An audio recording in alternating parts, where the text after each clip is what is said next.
So over the past few years, you've probably seen a lot of construction, and I want to go through all of those projects. So in 2019, all of these projects, dubbed the Eureka Arcata Improvement Plan, were issued a CDP, so a Coastal Development Permit, from the Coastal Commission.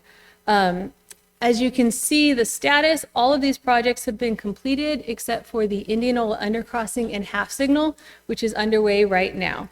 And just a side note, the Bay Trail projects aren't entirely the responsibility of Caltrans.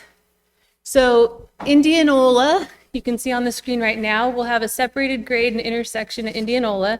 We'll have a half signal airport road, and they're both in construction now. And this is a visual simulation of what you will eventually be driving through.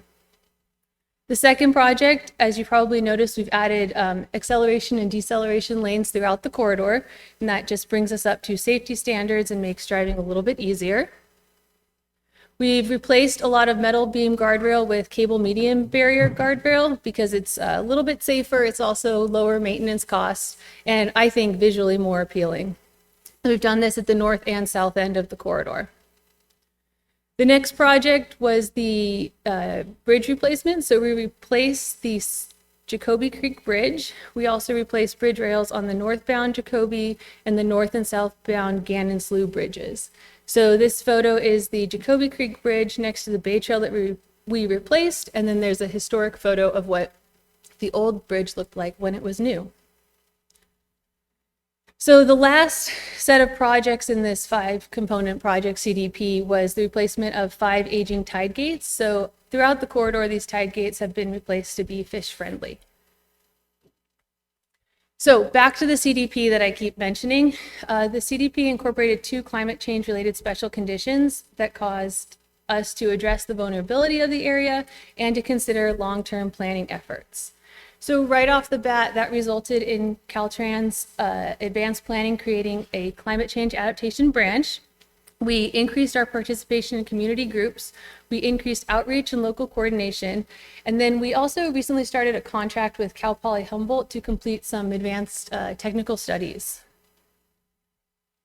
So specifically, those conditions that are, causing us to do all of this work. Number 1, sea level rise and flooding impact monitoring and reporting. And number 2, the long-term sea level rise comprehensive adaptation and implementation plan, which we affectionately refer to as the CAPE.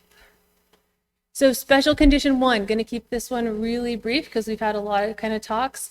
What I want to draw your eye to is the red bar is the 2005 flooding event, and this is the event that you also saw in some of Brett's slides.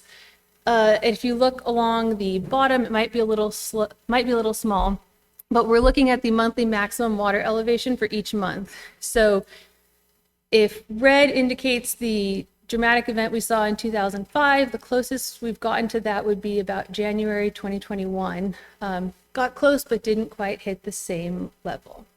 So if you want to see more detailed information on this and see our annual reports, we do have them publicly available on the D1 Climate Change Adaptation website, and I'll give you that at the end. So really quickly, these are the locations we use when we complete the monitoring. So jumping to special condition 2, which is probably what you most want to hear about, which is the creation of the CAPE. So I've got a brief timeline. Our CAPE was issued in 2019, and we began working on it right away. In May of 2020, we gave our first update, and then we spent between then and the summer of 2023 working to find a large amount of funding and with our technical groups to create a contract with Cal Poly Humboldt. Cal Poly Humboldt will be working to complete some technical studies, which will then be the responsibility of Caltrans to take those technical studies and create the final CAPE. So you can kind of see the timeline here. We hope to have those studies by the end of summer 2025, and then we will turn those into the CAPE by December of 2025. So this contract with Cal Poly, like I said, will contribute to the CAPE. It will examine existing and anticipated climate conditions and adaptation options. It will include an assessment of hydraulic hazards and geologic hazards. It also has a large public outreach component, and it did require the establishment of a technical advisory committee. So that has already been done, and it includes a lot of counties. We've got the cities, two cities, the Coastal Commission, local experts in hydrology and geomorphology. So really quickly, the strategies we're looking at, we've got a couple on the screen. Yellow is protect in place, green is accommodate, so that would be something like a structural causeway. Retreat would be an entire realignment, and then a hybrid strategy would be a mix of all of that. Obviously, retreat would be the most difficult, and so for this presentation, I'll focus just on the hybrid strategy as it seems most likely. There's a lot of pros to it, long-term sea level rise resiliency, and then we can also repurpose the existing alignment to fit within the needs. This is, for conceptual purposes only, just some pictures to help kind of illustrate what a hybrid strategy would look like. An approach like this aims to be cost effective by utilizing a combination of sea level rise strategies, but also increasing recreational opportunities and the quality of the environmental habitat. So one caveat here, funding for a project like this does have to become available. So this is very much a long-term solution. So another kind of just wanted to throw this out here, given the audience today, another benefit of a hybrid solution is the potential for slough restoration. And, from there you could do something like create a levee trail network for recreational opportunities. So there's a lot of potential out there.